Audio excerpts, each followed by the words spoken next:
अरावली पर्वत कोई साधारण पहाड़ नहीं है, यह दुनिया की सबसे प्राचीन श्रेणियों में से एक है, जो राजस्थान को रेगिस्तान बनने से रोकती है।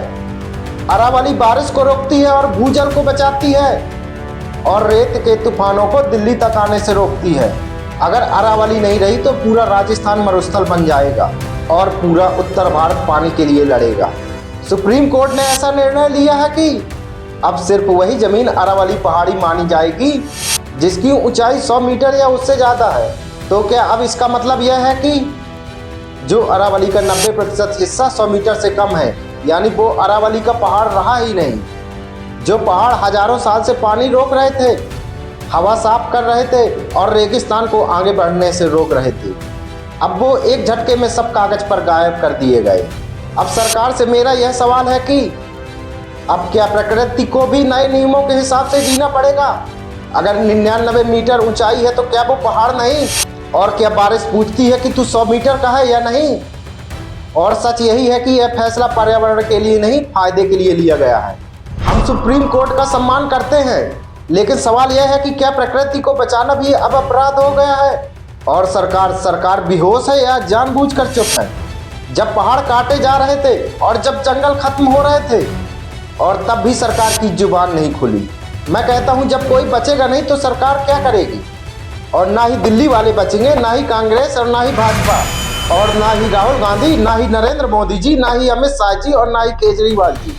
और जब हमारा कोई नहीं बचेगा तब सरकार क्या खुद अकेले ही राजा बनना चाह रही है? और हाँ, मैं तो यही कहना चाहूँगा, चाहे विपक्ष हो या पक्ष, पर इस फैसलों को रोक लो और देश को बचा लो। नहीं पछताओगे और फिर रोओगे। यह सिर्फ राजस्थान की लड़ाई नहीं है, गुजरात, दिल्ली, हरियाणा और पूरे देश की लड़ाई है। अरावली हटेगी तो तापमान बढ़ेगा, पानी खत्म हो जाएगा और बाढ़ और सूखा साथ साथ आएंगे, बीमारियां बढ़ेंगी और आने वाली पीढ़ियां हमें यही कोसेंगी। यह कोई भविष्य की कहानी नहीं है, बल्कि आने वाले कुछ सालों की सच्चाई है। सरकार सुन लो, ये मत सोचो कि जनता सिर्फ मरेगी। जब प्रकृति पलट कर वार करती है तो नेता, अफसर, अमीर कोई नहीं बचेगा। यह राजनीति का मुद्दा नहीं है, बल्कि यह जीवन का सवाल है। अगर अब भी फैसला वापस नहीं लिया गया तो कल जनता सवाल पूछेगी और जनता जवाब मांगना भी जानती है। अब चुप रहने का समय खत्म हो गया है।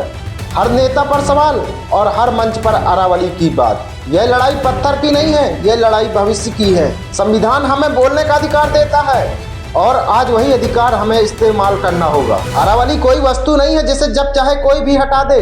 अरावली हमारी पहचान है, हमारी ढाल है और हमारा जीवन है। अगर आज अभी भी हम नहीं जागे तो इतिहास हमें कभी नहीं माफ करेगा। अरावली बचेगी तभी भारत बचेगा। और मेरी यह वीडियो अधिक से अधिक शेयर करें ताकि सरकार तक आवाज़ पहुंच सके और यह निर्णय वापस हो जाए।